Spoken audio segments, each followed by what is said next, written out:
The reason why they don't recognize or question the unhealthy abusive relationship is because of his familiarity.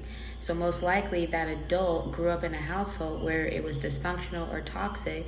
So for example, you may have had a mother screaming at you or calling you names. So when you have a boyfriend who screams at you and calls you out your name, that's kind of familiar. You're just an adult now.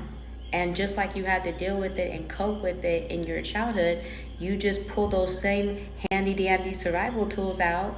And if you coped by self-soothing with music or by dancing or by shutting down, you're probably doing that in your adult relationships as well. You find ways to cope. Or as a child, you used to stuff yourself with candy, but now you stuff yourself with drugs or with porn.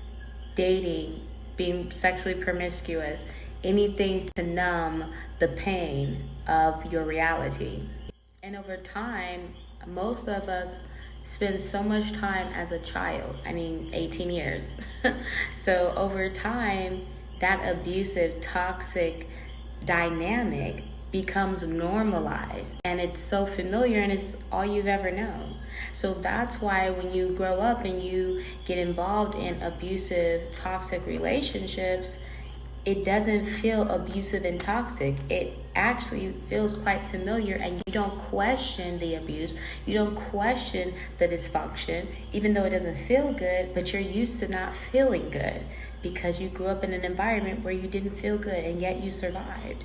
And unfortunately, that mentality is what keeps you bonded, trauma bonded to unhealthy predators, to unhealthy people, because it's like you've settled for less and you don't know that you deserve so much more than that because no one ever respected you, protected you, or offered you safe love. You may have had a form of love, but those people who said that they love you also abused you, or also allowed you to be abused, or also watched you be abused.